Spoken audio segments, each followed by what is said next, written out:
I am teacher Alvarina. But before we start, kindly stand up for a short prayer. Kindly stand up, class. The name of the Father, and of the Son, and of the Holy Spirit. Amen. But before you sit down, kindly pick some crutches under your chair and kindly arrange your chair properly. Please sit down. Thank you, class. So now, let's have a recap. So, what we are lesson about last time, Miss Mary Joy? It's all about state of matter. Precisely, it's all about states of matter. So, I have here states of matter, the 3 states of matter. Kindly answer, what are the 3 states of matter?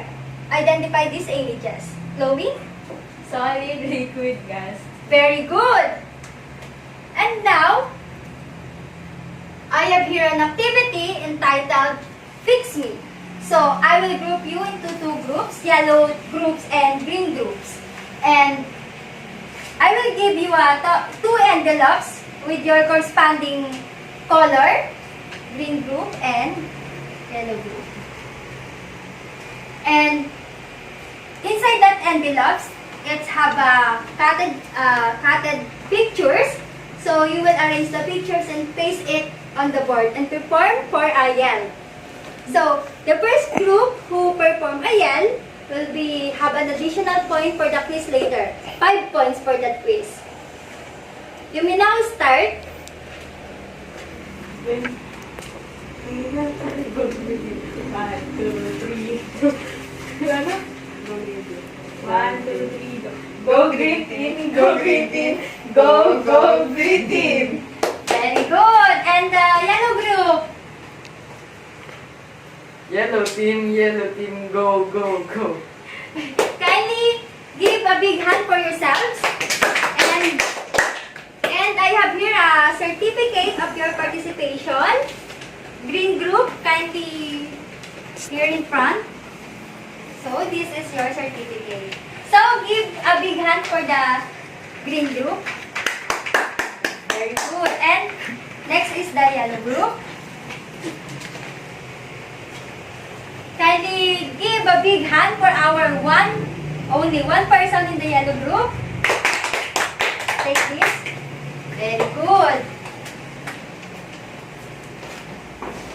So, we are going now to talk about the photosynthesis. But before that, let me flash my objectives. So, you class are going to discuss what is photosynthesis in the process involved, explain the process reactants and products of photosynthesis, illustrate the process of photosynthesis, and value the importance of photosynthesis. So, ano nga ba yung photosynthesis?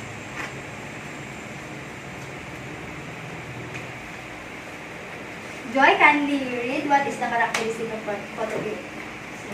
It's the process of converting sun's energy into chemical energy in the form of sugar or carbohydrates. So, process of converting sun's energy. So, from in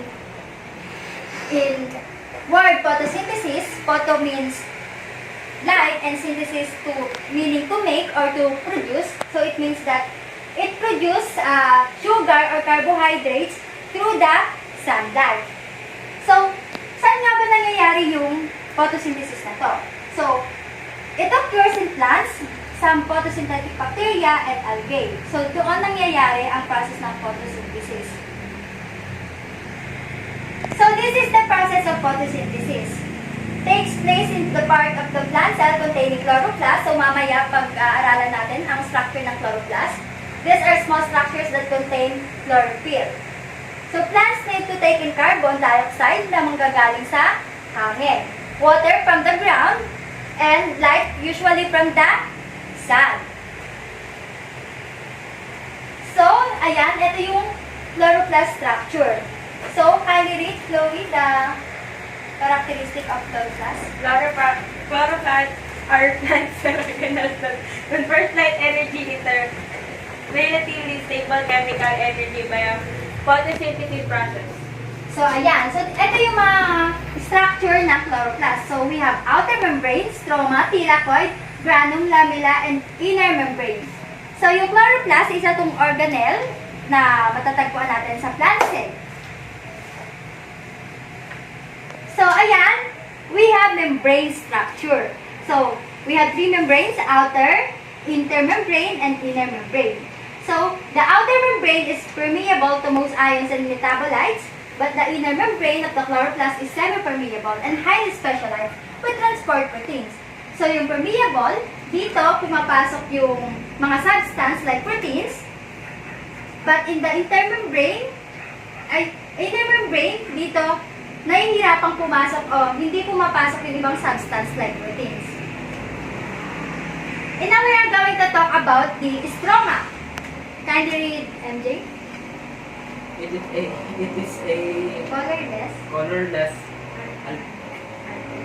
alkaline Aqueous protein, rich fluid present within the inner membrane of the chloroplast present surrounding the grana.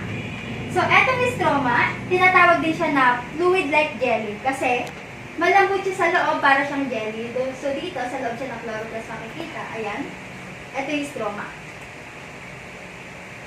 Now, we have the thylakoids and grana. So, the green-colored pigments called chlorophyll are found in the thylakoid membranes. It is the site for the process of the light-dependent reactions of the photosynthesis process. The thylakoids are arranged in the stack known as grana, and each granum contains around 10 to 20 thylakoids. So, ayun nga, mamaya pag-uusapan natin yung light-dependent na yan.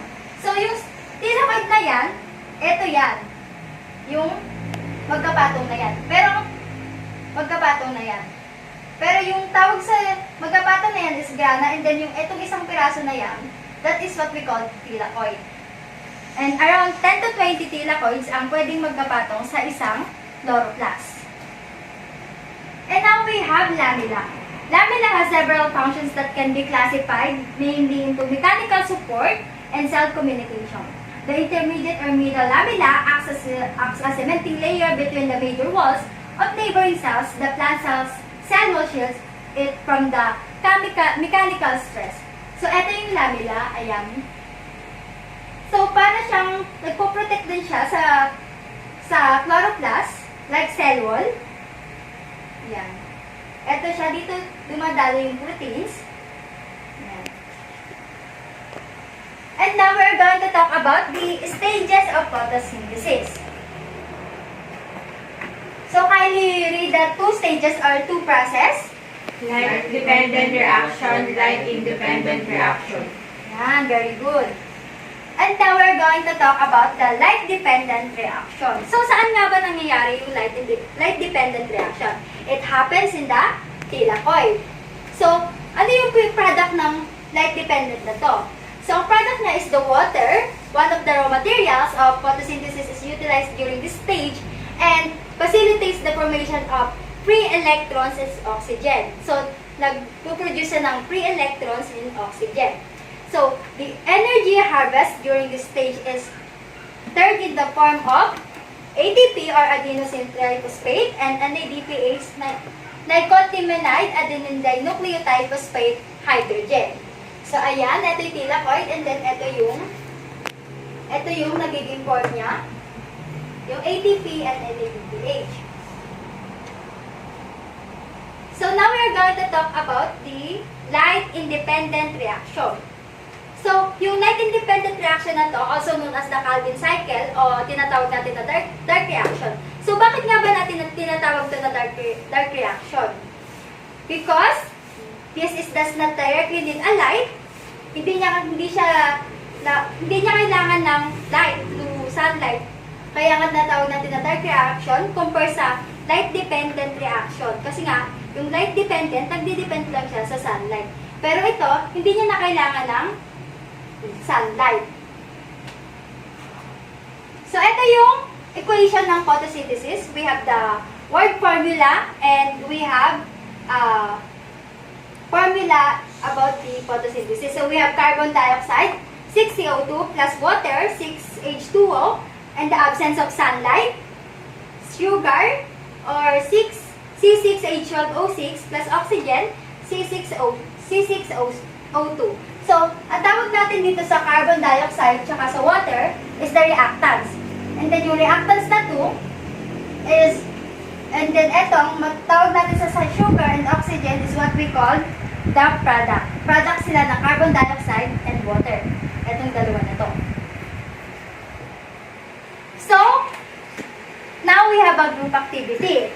So, this time, each group, I have here a marker in Manila paper. All you have to do is to draw or sketch how the process of photosynthesis takes place. If you have some coloring materials, you can also utilize that to make your work more colorful. Is that okay, guys? Yes, ma'am. Okay. Kindly pass. Pass it. Are you all done? Yes, ma'am. Very good. Kindly pass in front.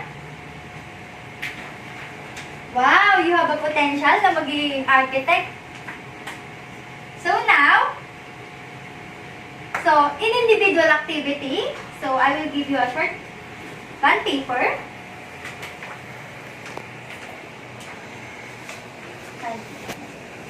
So, in a short bond paper, can you summarize our lesson today? I'll give you 3 minutes to answer that. Is that alright? Yes, ma'am. Are you all done? Yes, ma'am. Wow!